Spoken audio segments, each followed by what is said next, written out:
In this video, we're going to talk about short selling, a beginner's guide to short selling stocks. Stay tuned. Hey traders, a very warm welcome to you. Okay, so it's confusing as hell, right? When you first hear about people shorting stocks, you're like, wait a minute, you're selling something you don't own and then buying it back later. What? How does that work? Because in the real world, very few examples of that. But let's try and explain how it works when we're shorting stock. Now, it's a little bit different when we're going short a currency, because all we're doing when we're buying or selling a currency is buying one and selling the other. We're just buying and selling the pair. So it's a little bit easier for us to understand. But when it comes to stock, we're saying, wait a second, how do we do this? So let me give you a kind of brief beginner's guide to what happens behind the scenes when you're short selling stock. Now, much of this is kind of automated with your broker. When you go in your broker now, you just literally say, I want to short 1,000 shares of Apple. You press the button and this kind of thing doesn't really happen in the front end, if you like. It happens in the back end, it's all aggregated, but this is ultimately what is happening when we're short selling stock. Okay, so let's just say this guy here is a trader. Now ignore his 80s money for a second and bear with me with my kind of silly cartoons, but hopefully it will get the point across. So this trader here he's analyzed XYZ stock and he said, you know what, this looks like it's going down lower. I want to go short for this stock, but obviously I need some stock. And for me to go short, I need to actually sell stock into the market, and then I need to buy it back at a later date. But how do I do that? How do I get the stock? So he will ring up, or he will, whatever the communication method is, speak to this guy here. And this guy here is a fund, a mutual fund, a pension fund, somebody who is holding XYZ stock for multiple years. He doesn't care where the price goes this year, this 6 months, this 2 months, even maybe the next 2 years. He is holding it because of a long-term investment idea or thesis. Dividend play, diversified, just holding companies, whatever it may be. You know that the objective of hedge funds and mutual funds is a lot different from a short-term trader, even if he's a swing trader, a day trader, completely different objectives. So Mr. Trader here, who has analysed this and thinks this is a great short, contacts this guy who owns a massive bunch of XYZ stock and says, excuse me, I would like to short sell 10,000 shares. Can you loan me 10,000 shares? And this guy says, of course, that's not a problem at all. I can loan you 10,000 shares, no worries. He then gives him 10,000 shares, but he says to him, you know what? I need a little bit of return on this. It's got to be worth my while. I'm not doing this for my health. So I would like 5% per year, or whatever that percentage may be. It could be as low as 1%, could be as high. I've seen, hundreds of percent if it's a really desirable short selling trade, short trade. And he says, okay, I want, let's say for argument's sake, 5% per year, per annum for that, and you can pay me daily based on, dividing that by 365, pay me a daily rate to borrow that stock and then give it back to me. And one thing is, if I want it back, I'll give you 24 hours notice if I need it back very quickly. And trader says, yeah, that's no problem at all. I want the stock. So he gets given the stock and he then goes to the market for those 10,000 shares that he's just borrowed from this fund, and he sells it at $10 a share and receives £100,000 for that. 10,000 shares times $10 a share, he receives £100,000. He thinks, great, I got £100,000, but I still owe this guy my 10,000 shares.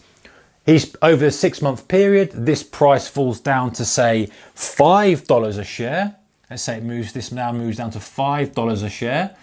And trader thinks, oh, you know what? I am going to take that profit. It's moved down. I'm going to buy those shares back. So he has £100,000, but he owes this guy 10,000 shares. The price of those 10,000 shares is now only £50,000, $50,000, should I say, because the price on the screen is now $5 a share. He buys his 10,000 shares back.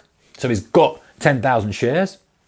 It only cost him $50,000 to buy those shares. So he's got his 10,000 shares and he's got an extra $50,000 in his pocket.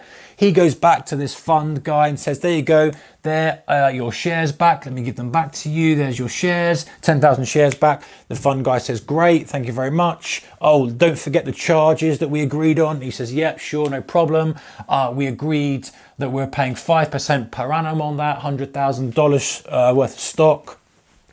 Which is $2,500 if we're just doing a 6-month holding period. Okay, take that off my bottom line for £47,500 is my net figure after I've paid all my fees. And I've simplified this a little bit.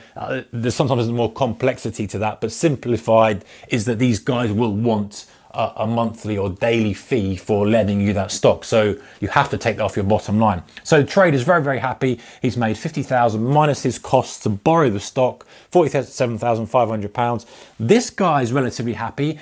Maybe he's not so happy with the fact that the stock went from 10 to 5, but like I say, he's not bothered about short-term movements, and I've exaggerated these moves a little bit for this example, but he's not too bothered. He's thinking of a 20-year period, but he's just made a nice £2,500 extra that he wouldn't have made. And if he's done that on many, many multiples of stock, much larger batches of stock, he's making extra income that he wouldn't have otherwise made for holding it long term. He's getting his dividends, he's getting his long-term play, and he's loaning out this stock for short sellers so they can try and profit from it for short-term medium moves, and building income that way. So he's happy, he's happy. Of course, he's not going to be happy if that price goes up, and obviously this guy then makes a double win, because if the price goes from $10 a share to say $20 a share, he's unhappy. He still gets his money for cost to carry and borrowing price. He doesn't, because he loses money. But that's the point of the trader. The trader is,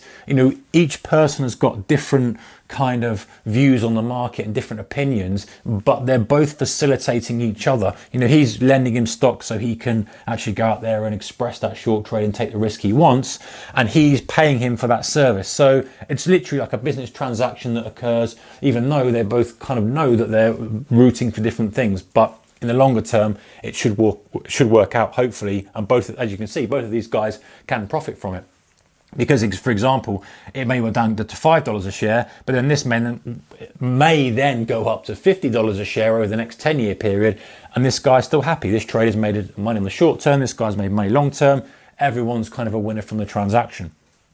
Now, one extra thing to note is that this fund here, this institution here, at any point could call in those shares back. He could say, hey, you know what? And actually, this is kind of some of the games that they play. To turn the screw a little bit on the short sellers. If the price is going up and going up and going up, this guy might say, hey, you know what, in our agreement we said I could have these shares back with 24 hours notice, well, I want them back. And the trader's like, oh, well, it's now gone up to sort of $30 a share, I'm stuck short on this, and I need to cover it. And now if all the institutions and everyone's pulling in their shares back, all of a sudden that creates a lot of buying pressure on the markets. These guys have got to buy to cover that short position, and you can guess what happens. This is when we get short squeezes and we get kind of blow off tops, because these guys are contractually obliged to give back those shares, and they've got to buy them back.